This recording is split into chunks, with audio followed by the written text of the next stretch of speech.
श्रीवास्तव। केंद्रीय मंत्री पशुपति पारस ने पटना में प्रेस वार्ता किया है।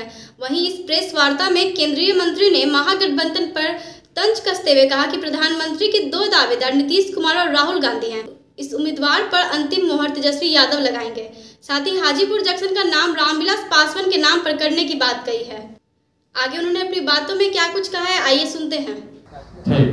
आज की बैठक का मुख्य उद्देश्य था कि दलित सेना जो स्वर्गीय पासवान जी के द्वारा गठन किया गया था, बनाया गया था, 8 अक्टूबर 1983 ईस्वी को गांधी मैदान में दलित सेना का गठन हुआ था, स्थापना हुआ था 8 अक्टूबर 1983। उसके संस्थापक स्वर्गीय पासवान जी थे। आज हम लोगों के बीच में नहीं है।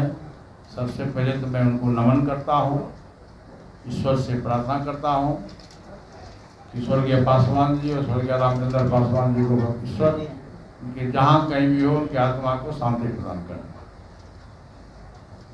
अब पासवान जी नहीं है हम लोग के बीच में, और संयोग से मैं दलित सेना का राष्ट्रीय अध्यक्ष भी हूँ और मैं अपने पार्टी का भी राष्ट्रीय अध्यक्ष हूँ।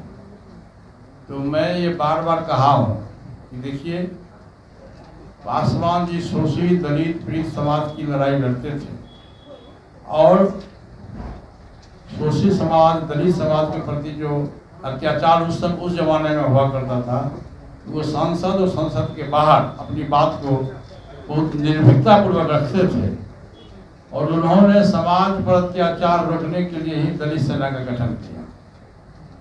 और पूरे देश में शोषित दलित महिला अकलियत जो लोग हैं जिन पर अत्याचार होता था, तो पासवान जी स्वयं पूरे देश में जाते थे और उनके सुख में दुख में वो भागीदारी करते थे। और उसी का नतीजा है कि आज दलित सेना का संगठन पूरे देश में है, बल्कि जो साउथ का जो है वहाँ पासवान जी को आज के तारीख में लोग भगवान के रूप में मानता है। और प्रत्येक घर में आप देखिएगा, साउथ में जितना भी दलित शोषित परिवार के लोग हैं, प्रत्येक घर में पासवान जी की मूर्ति है और लोग पूजा भी करते हैं।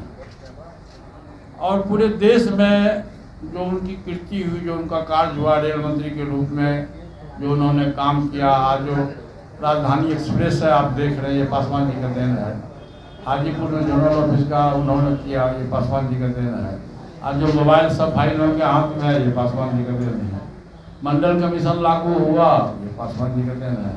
तो हमारे जो दलित समाज के लोग हैं, सब लोग का डिमांड है, पूरे देश में डिमांड है कि पासवान जी को लोग सेकेंड अम्बेडकर मानते थे और उन्होंने सेकेंड अम्बेडकर का रोल भी अदा किया।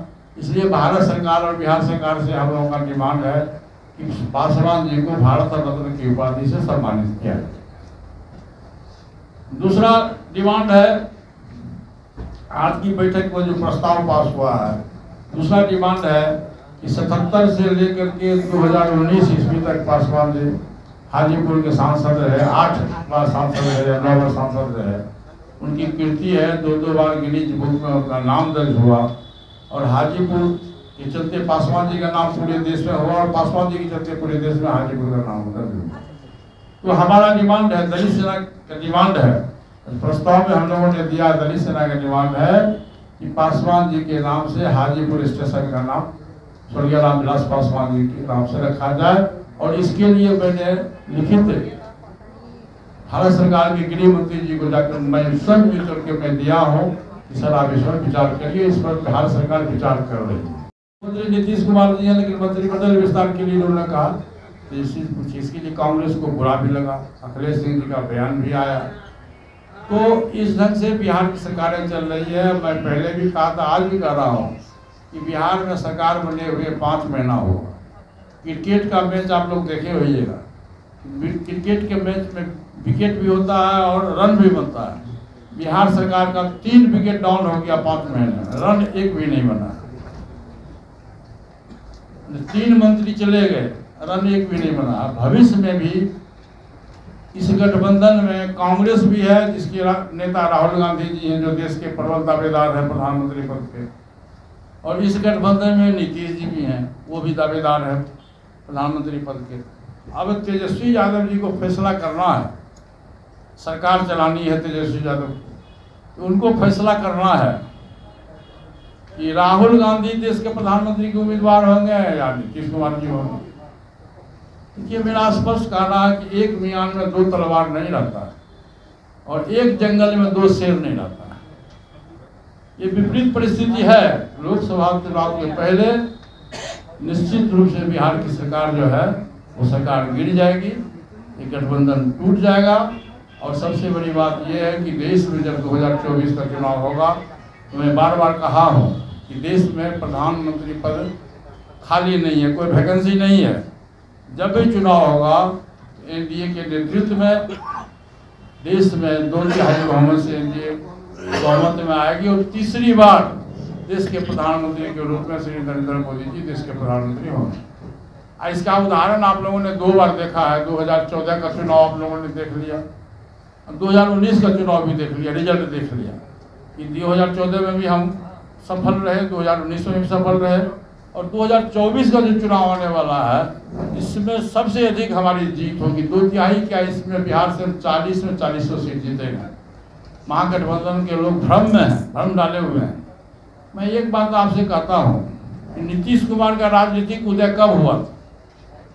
2005 के बाद जब लालू और नीतीश की सरकार थी तो बिहार में लॉ एंड ऑर्डर चरमरा गया था, पिछड़ा अति पिछड़ा भयभीत था, लोगों को खेत जबरदस्ती जोत लिया जाता था, भैंस चला लिया जाता था, मवेशी भी किया जाता था।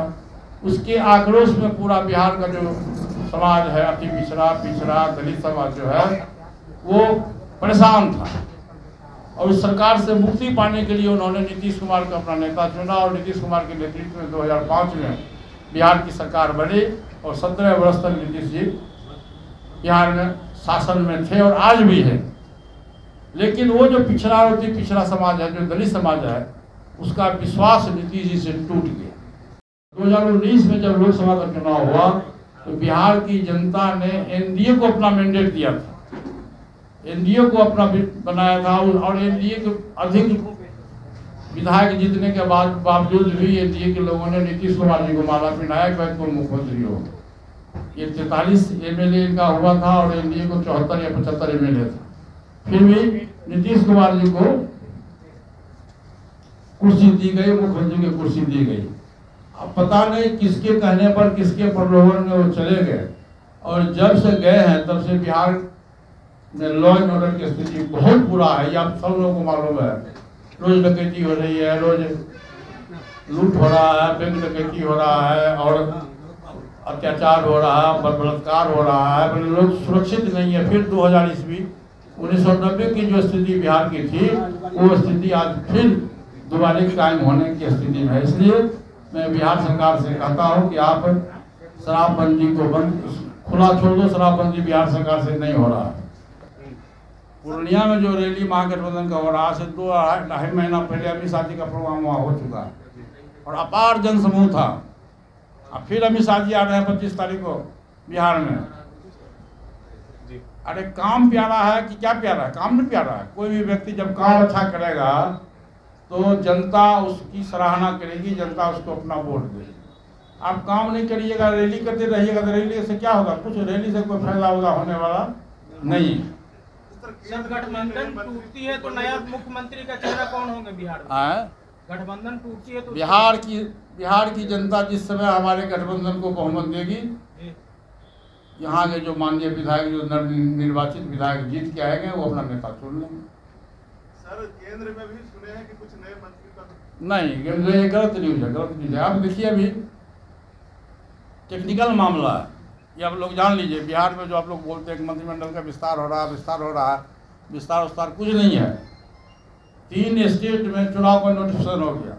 नॉर्थ ईस्ट में है ना 3 स्टेट में चुनाव, और लोकसभा का नोटिफिकेशन हुआ। लोकसभा अभी कार्यरत है। ये दोनों परिस्थिति में अभी भारत सरकार में कोई मंत्रिमंडल का विस्तार होने की कोई संभावना नहीं है। मैं तो भी बोल दिया हूँ, इस गठबंधन में 2 दावेदार हैं।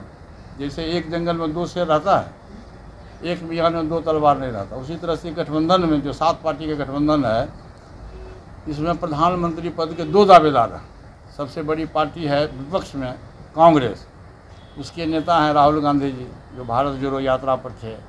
आज वो प्रबल दावेदार हैं और बड़ी पार्टी भी हैं और दूसरा दावेदार है नीतीश कुमार जी, जो चाहते हैं कि तेजस्वी यादव को अपना सत्ता सौंप के भारत सरकार में, भारत में देश में चले जाएं, प्रधानमंत्री पद के दावेदार हैं।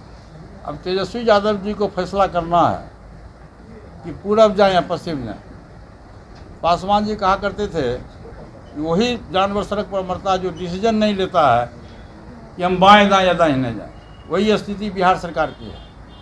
यदि नीतीश जी को वो प्रधानमंत्री पद के दावेदार मानेंगे तो कांग्रेस इनको छोड़ के भाग जाएगी, यदि कांग्रेस को प्रधानमंत्री पद के दावेदार मानेंगे तो नीतीश जी छोड़ के भाग जाएंगे। तो ये निश्चित है, मैं आपको आज भविष्यवाणी करता हूँ कि लोकसभा चुनाव के पहले ये सरकार गिर जाए।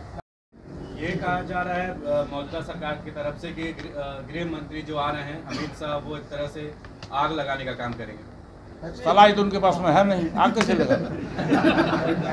माचिस तो नहीं है उनके पास, वो तो भारत सरकार के गृह मंत्री हैं, आग क्यों लगाएंगे? सरकार बिहार में गठबंधन की सरकार है। आज मान लीजिए भारत सरकार के मंत्री हैं, हम बिहार में आके क्या करेंगे? सरकार तो गठबंधन की सरकार है। प्रशासन कहे कि 5 गुना ज़्यादा हम लोग के रैली में आदमी रहेंगे। कहाँ? पूर्णिया में। रैली से वोट नहीं मिलता है। एक बार मैं आपको बता दूं, जब संजय गांधी जी स्वर्गवास में थे तो उसके 6 महीने के बाद मेनका गांधी जी गई थी खगड़िया, उसमें हम विधायक थे, तो उनको देखने की अपार भीड़ थी। रोड के दोनों किनारे लोग, औरत मर्द बच्चा सब देखने के लिए अपार भीड़ थी। तो उनको गलतफहमी हो गया कि सब लोग मेरा समर्थक है। जो व्यक्ति ऑर्गेनाइज किया था, संजोग से उसके 6 महीना के बाद लोकसभा का चुनाव था, उसको बुला करके उसने टिकट दे दी लोकसभा का। और उस व्यक्ति को वोट कितना आया? पूरे लोकसभा क्षेत्र में 18,000 वोट आया। तो देखने की भीड़ अलग है और लोगों का विश्वास जितना एक अलग चीज़। बहुत से लोग जाता है कि भाई इंदिरा गांधी की पुतोह है या देखें, बहुत से लोग जाता है कि फलना फिल्मी हीरो है, उसको देखने की भीड़ होती है। उस भीड़ को आप वोट में तब्दील नहीं करिए। वोट मिलता है कार्य पर, काम पर मिलता है। अच्छा काम करोगे तो फल देगा भगवान, ये है गीता का ज्ञान। आप अच्छा काम नहीं करिएगा, चोरों डकैत का अखबार में नाम निकलता, फोटो निकलता है कि फलना को आजीवन कारावास हो गया, फलना जेल में चला गया, फलना ट्रेन में कट के मर गया, तो नेता नहीं हो जाएगा। तो सुना आपने कैसे पशुपति पारस ने बताया कि 2024 में भी प्रधानमंत्री नरेंद्र मोदी ही बनेंगे। साथ ही उन्होंने रामविलास पासवान को भारत रत्न से सम्मानित करने की मांग की। आगे ऐसे ही तमाम खबरों के लिए आप बने रहिए हमारे साथ DTV भारत पर। नमस्कार।